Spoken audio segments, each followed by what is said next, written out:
experienced Python developer and so far unsuccessful freelance developer. Come on, guys. I'll work for anything. Just whatever price, whatever. I'll work for it just to get some work in. I really want some experience doing freelancing.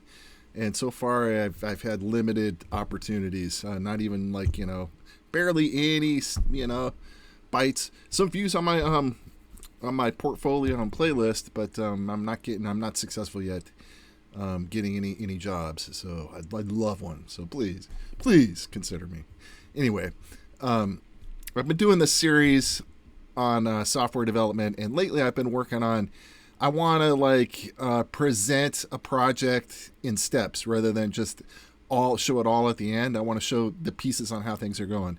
I initially did one on some web automation and web scraping, and I wanted to follow up on that. So I added a couple of extra pieces to it, and we'll see what I've done to the app to improve it. Eventually, it's going to be a stock analysis tool that's going to show some information about the company, like their ticker symbol, their stock price, etc. A description of the company, and it's also going to show sentimental analysis across multiple social media platforms, like Reddit, say, or YouTube. Ones with fairly straightforward APIs. I don't want to get too fancy on those things, so it'll have it'll probably be Reddit and YouTube and maybe one other that's easier to get to. I won't have to go through excessive steps to get a API key or anything like that. That's how it's going to be going, though. So, let me show you architecturally where we're at. So, front end is like it has been. It's Vue with JavaScript and Node. So the user interacts with a JavaScript Vue front end. All right. Backends uses Fast API. And then this part right here, it uses Playwright for automation, which is like filling in forms, hitting submit, and things like that we need to do. Web scraping uses Beautiful Soup, so we get back all this HTML, and we have to look in it and derive what the data actually is, because they're going to be putting up stuff. It's HTML. They put up stuff to display the data. It just so happens that the data is also there that's useful for us for analysis and different things like that, but it's really to display the data. So we have to look at it from that perspective and be able to get meaningful data for our own use from that, derive data from that. Bonobo is a pipeline tool I use that has a convenient way to multi-thread your processing without having to do much work. It's a nice and convenient way to do it. And request. Sometimes you don't need to do web scraping, or you don't need to do automation to get the data. You just use requests with like a query, question mark query, and get data that's meaningful from a website, and then use Beautiful Soup to go ahead and scrape that data. Also using ChatGPT here to write our descriptions. So we give it a nice little prompt to tell it to, what to write, a brief description, like a paragraph long about the company. And it does a pretty good job of telling you, information, history about the company and things like that. That's where we're at. So it's a little more complicated than it has been, and it's growing. So we're going to get extra features that are added on here, but right now, here's where we're at. Okay. So like we were saying here, for web automation, we use Playwright, which is a Python library developed by Microsoft. It allows you to do things like, click buttons, fill in text forms, things like that. So you can do all kinds of stuff to automate that through a program. You don't have to physically do it. You can do everything you do in the web browser. You can do through Playwright, which is awful nice and powerful. Okay, web scraping is Beautiful Soup is an HTML parser. Okay, so we're gonna grab a bunch of HTML, we're gonna put it in a parser, and it's got ways to access tags and different things. We could go through and look up things by ID or class or name. We could find things associated with the data we're looking for in a convenient way.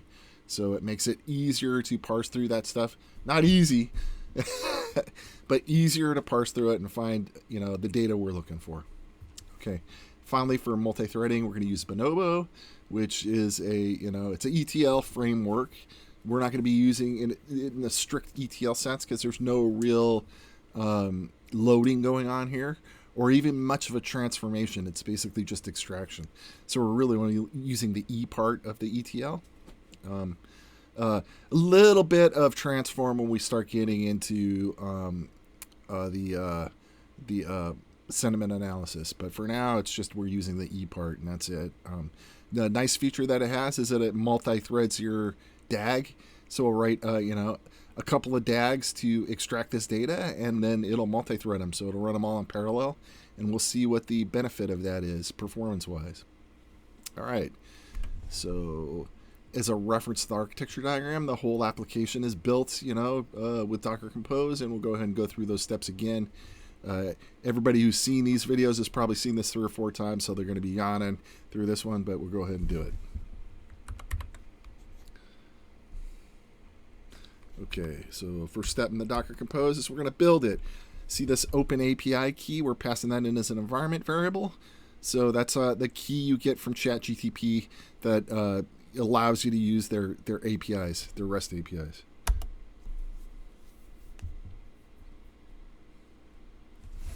This is going to take a second to build. The more and more complicated we get as far as the application goes, the longer it takes to build, which is just the way things are.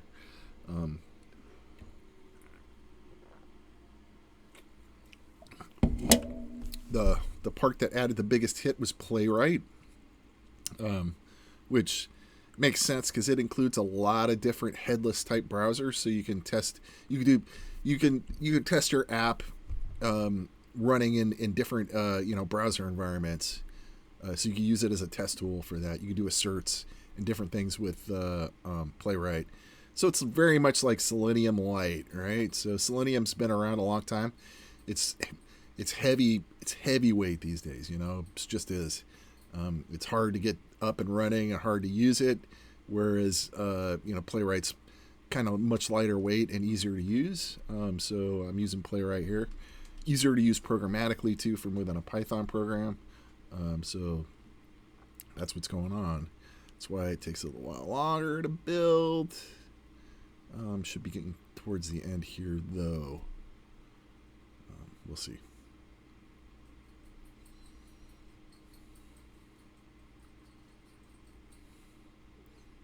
All right, let's do the poetry install Chromium. It's the thing that takes the longest here. Boom, we're done. Okay, so we finished.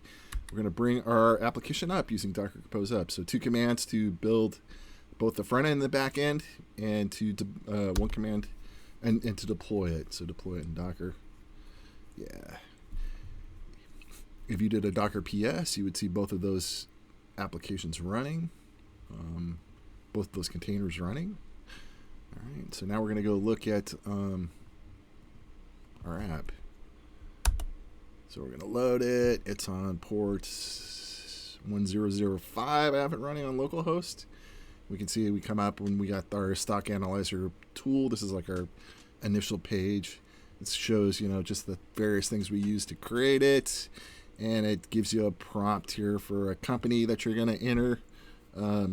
Technically, it could be multiple words, but generally I just use one.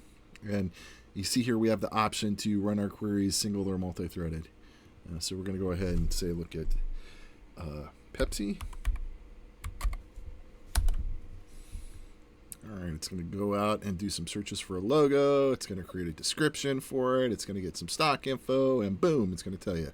So it's going to tell you, and it's going to tell you, PepsiCo Inc. is the official name of the company. The stock ticker symbol is PEP. The stock price is currently $149.64, and it's going to tell you a brief little history of PepsiCo company. And that comes from ChatGPT. And you can see here we ran this single threaded, and it comes back in approximately 7 seconds. So not a long time. But we'll see. We'll try this same query multi-threaded. Let's see what happens. So we're going to submit it. We're going to go off and run.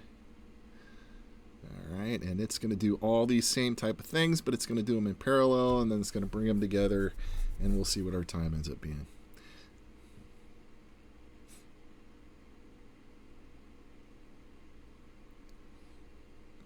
looks like we're going to get one of those cases where this is just an average.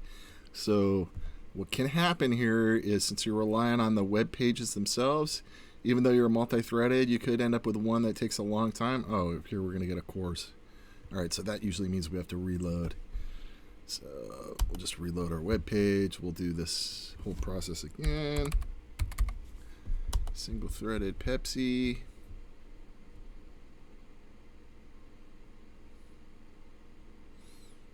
Boom, about 7 seconds. Multi-threaded Pepsi, submit. Boom, 2 seconds. So we can see that that's actually working here, in case you don't believe that. Pepsi, multi-threaded, submit. Boom. Took 4 seconds that time. All right, let's try it one more time, just so we know we're getting reasonable data. Multi-threaded Pepsi. Submit. Boom.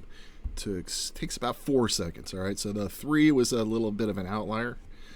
So 4 seconds it takes multi-threaded. Single-threaded, it generally takes 7. Now, like I said, that's on average because you're relying on the web pages you're scraping, the response times. So yeah, you can see it's substantially faster to run it multi-threaded. Now we're going to see this even a bigger difference when we start doing sentiment analysis, because those will be, we'll be downloading a lot more data to do that analysis, and it'll be more computationally intensive. So we'll end up with a bigger difference here, and it'll be a noticeable difference between the two. But right now we're just showing that, hey, there is a difference between these two. We can run it single-threaded and multi-threaded, and we'll be able to see the difference. If you want to see a little bit of how the code works, the code is not real pretty at this point, so don't judge me. But we can kind of see what's going on here. We can look in the, let's see, app.view.